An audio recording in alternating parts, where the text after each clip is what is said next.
Les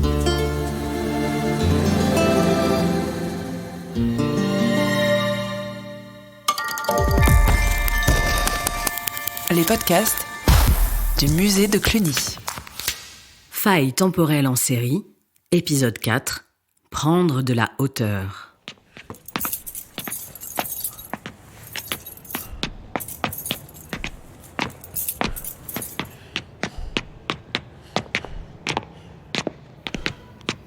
Eh bien, agent de surveillance, il faut savoir monter 3 marches sans s'essouffler, mon petit.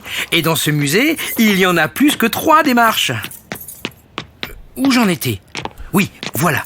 Pour être un bon gardien de musée, il faut aussi savoir prendre de la hauteur.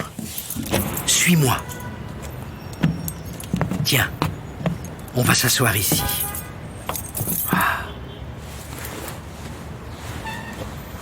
Imagine Cluny comme un millefeuille.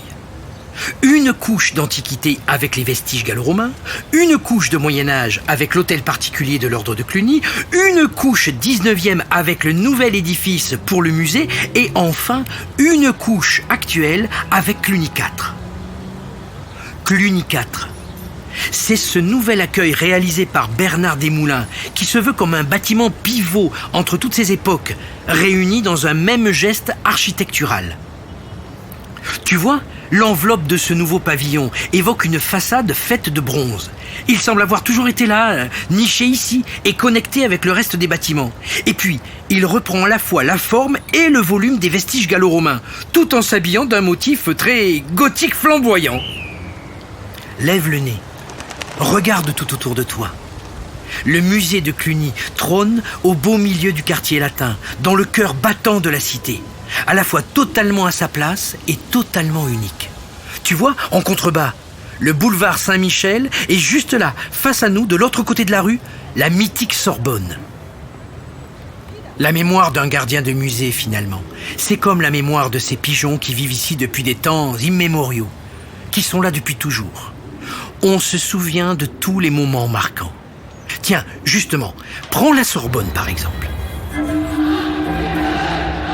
En mai 68, le conservateur de l'époque, Alain Erland Brandenburg, est certainement monté sur le toit comme nous.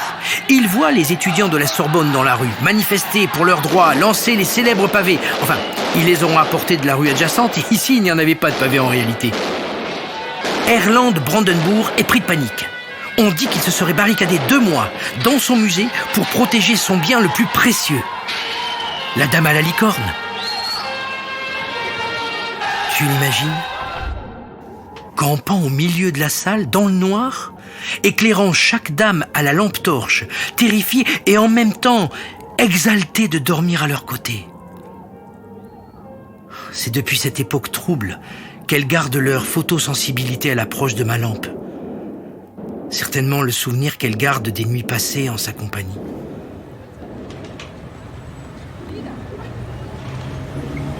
Tu vois, petit ? Ce pigeon, il est comme nous. Il attend la réouverture du musée avec impatience. Il attend les visiteurs surtout. Il sait par exemple que Madame Martin amène ses petits-enfants tous les mercredis au musée. Avant la visite, Célim a le droit à un pain au chocolat et Léa un croissant. Les pigeons ont le droit aux miettes devant l'entrée et moi à un bonjour des enfants et à une question de Madame Martin sur une œuvre en particulier ou un détail historique. Sa curiosité n'est jamais tarie. Eh oui, gardien de musée fermé. C'est étrange. Mais ce n'est que provisoire. Et tu as vu, même fermé, on n'est jamais vraiment seul. Je me projette déjà à mon retour en 2022. Je les entends qui reviennent. Pas toi ?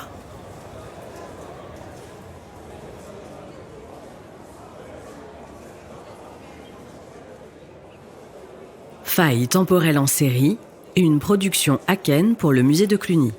Texte de Jérôme Fillet, interprété par Pierre Robin. Création sonore Anne-Lyne Drocourt. Mixage Léo Lelièvre.